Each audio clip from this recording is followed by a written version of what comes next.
The Summer of the Beautiful White Horse by William Saroya. One day back there in the good old days when I was 9 and the world was full of every imaginable kind of magnificence, and life was still a delightful and mysterious dream, my cousin Murad, who was considered crazy by everybody who knew him except me, came to my house at 4 in the morning and woke me up tapping on the window of my room. Aram, he said. I jumped out of bed and looked out of the window. I couldn't believe what I saw. It wasn't morning yet, but it was summer, and with daybreak not many minutes around the corner of the world, it was light enough for me to know I wasn't dreaming. My cousin Murad was sitting on a beautiful white horse. I stuck my head out of the window and rubbed my eyes. Yes, he said in Armenian, it's a horse. You are not dreaming. Make it quick if you want to ride. I knew my cousin Murad enjoyed being alive more than anybody else who had ever fallen into the world by mistake, but this was more than even I could believe. In the first place, my earliest memories had been memories of horses, and my first longings had been longings to ride. This was the wonderful part. In the second place, we were poor. This was the part that wouldn't permit me to believe what I saw. We were poor, we had no money, our whole tribe was poverty stricken, every branch of the Garoglanian family was living in the most amazing and comical poverty in the world. Nobody could understand where we ever got money enough to keep us with food in our bellies, not even the old men of the family. Most important of all, though we were famous for our honesty, we had been famous for our honesty for something like 11 centuries. Even when we had been the wealthiest family in what we liked to think was the world.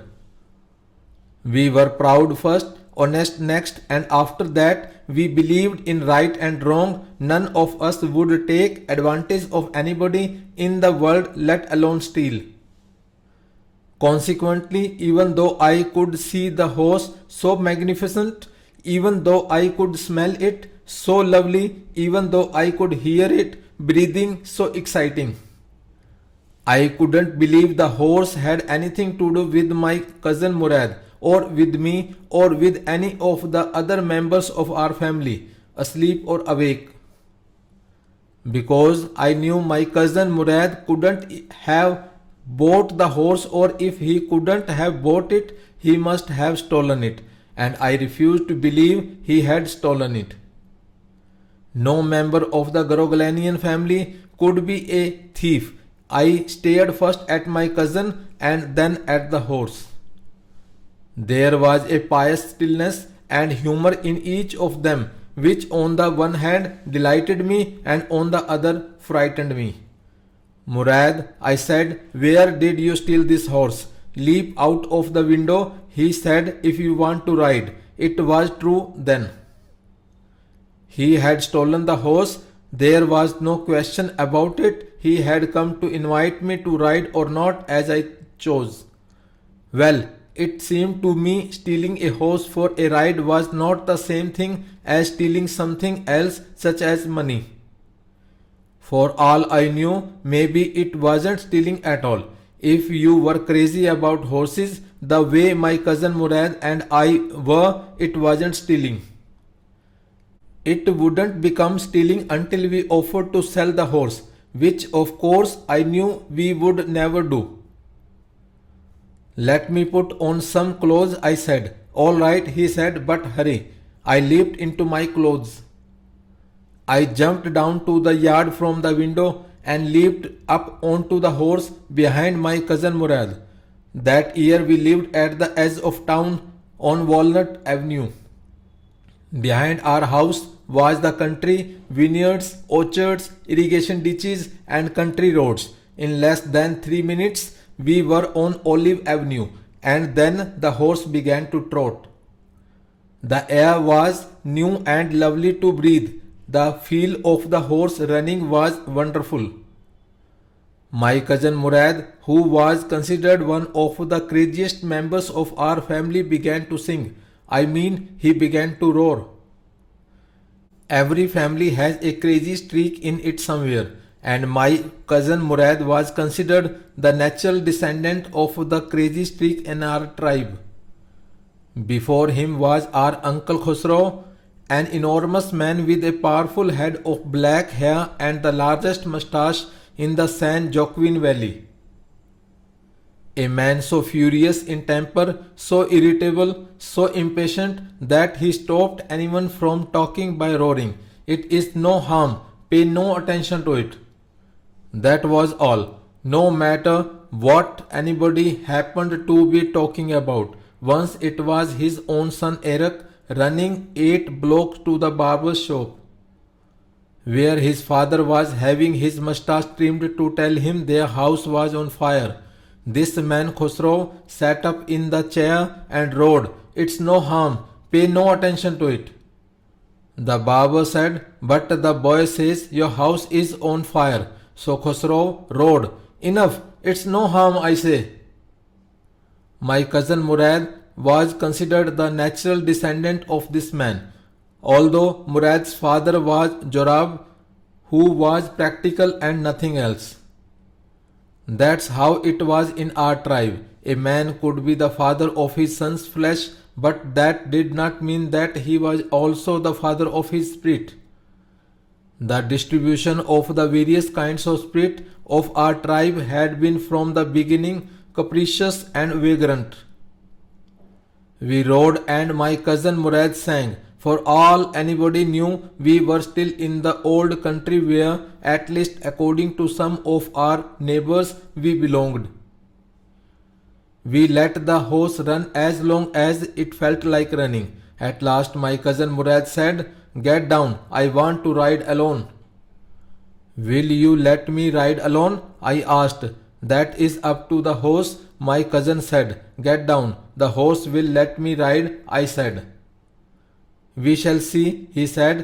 "Don't forget that I have a way with a horse." "Well," I said, "anyway you have with a horse, I have also." "For the sake of your safety," he said, "let us hope so.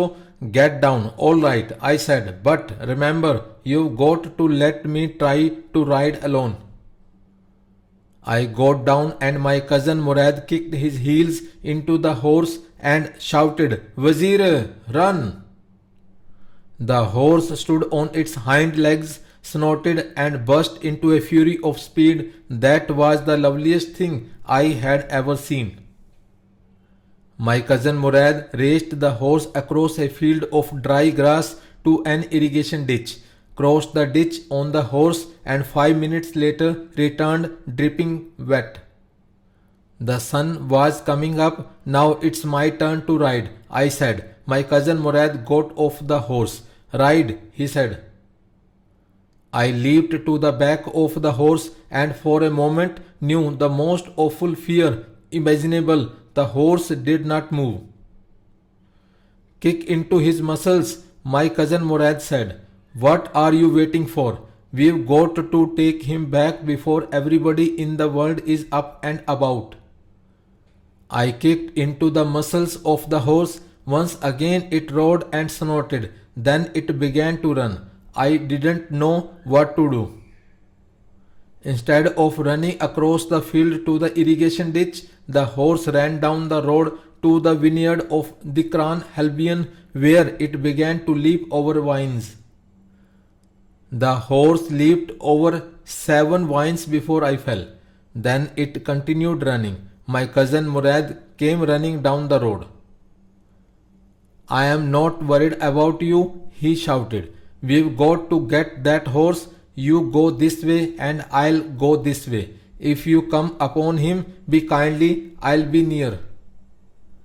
I continued down the road and my cousin Murad went across the field toward the irrigation ditch. It took him half an hour to find the horse and bring him back.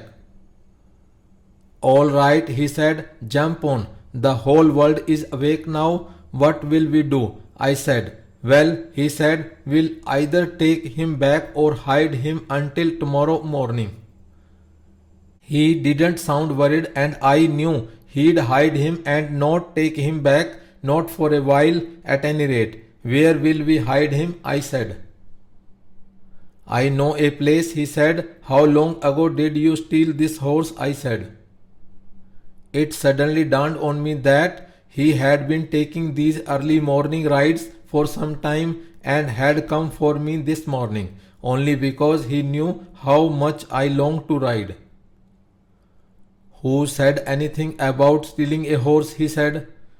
Anyhow, I said, how long ago did you begin riding every morning?